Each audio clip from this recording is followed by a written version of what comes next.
काठमाडौँबाट धनगढी आउँदै गर्दा बझाङ जिल्ला केदारसिंह गाउँपालिका वार्ड नम्बर 8 घर भएका नवीन जोशी मोटरसाइकल दुर्घटनामा परि टाउकोमा गम्भीर चोट लागेर बाँकेको नेपालगञ्ज मेडिकल कलेजमा उपचाररत हुनुहुन्छ। दुर्घटना भएको महिना दिन पुग्दासम्म अस्पतालमा उपचार भइरहँदा होस नआएको हुँदा चिकित्सकको सल्लाह अनुसार अझै लामो समयसम्म थप उपचारको आवश्यकता रहेको छ भनेर जानकारी दिइसकेपछि अहिले उहाँको घर परिवार र 1 महिनाको उपचार गर्दै गर्दा 28 देखि 30 लाखसम्म आर्थिक रुपैयाँहरू खर्च भइसकेको हुँदा घरमा भएका धन सम्पत्ति र जग्गा जमिनहरू बेचेर भए पनि उहाँहरूको घर परिवारले 28 देखि 30 लाखसम्म उपचारको लागि दौडधुप गरिराख्नु भएको थियो। यतिखेर उहाँको अचेत अवस्था पनि अझै पनि सुधार नआएको हुनाले उहाँलाई बचाइदिनको लागि चन्द्र जोशीले तपाईहरुमा 10 औँला जोडेर अनुरोध गरिराख्नु भएको छ। दर्शकबिनहरू, नवीन जोशी र चन्द्र जोशीलाई तपाईहरु कोही कसैले चिन्नुहुन्छ भने दिएको नम्बरमा फोन सम्पर्क गरेर भए पनि सहयोग गरिदिनको लागि हामी विनम्र आग्रह गर्दछौं।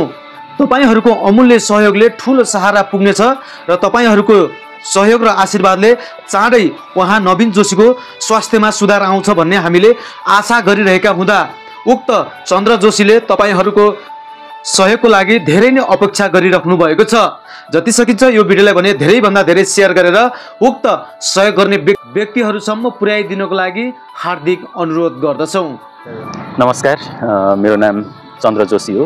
घर केदारसिंह गाउँपालिका वार्ड नम्बर 8 बझाङ। खासमा अहिले म मिडियामा आउनुको कारण भनेको मेरो कान्छो भाइ नवीन प्रसाद जोशीको मिति 2082 साल 6 महिना 11 गते काठमाडौँबाट घर आउँदै गर्दा बाँकेको राप्ती सुनारी गाउँपालिका वार्ड नम्बर 1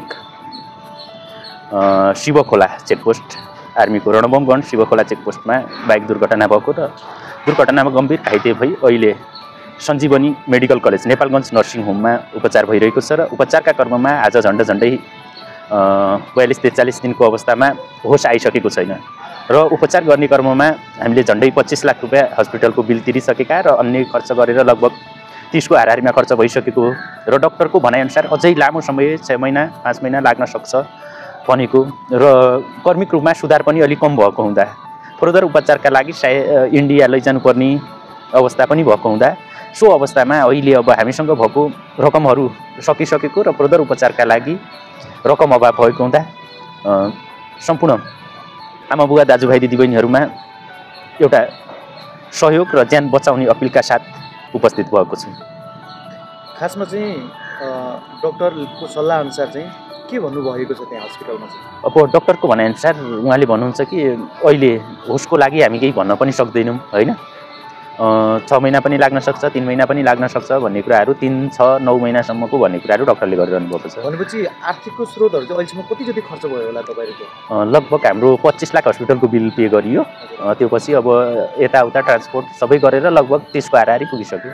अब अहिले चाहिँ तपाईहरुसँग त आर्थिक रूपमा चाहिँ समस्या भएर आर्थिक समस्या र अब तपाईको अगाडि बढ्न सक्ने अवस्था पनि रहेन। अनि त्यो के भन्न चाहनुहुन्छ? तपाईहरुको आफन्तहरू हुनुहुन्छ, इष्टमित्रहरू हुनुहुन्छ, चिनेको व्यक्तिहरू हुनुहुन्छ, उहाँहरूलाई चाहिँ तपाईको भाइलाई बचाइदिनको लागि चाहिँ के भन्न चाहनुहुन्छ?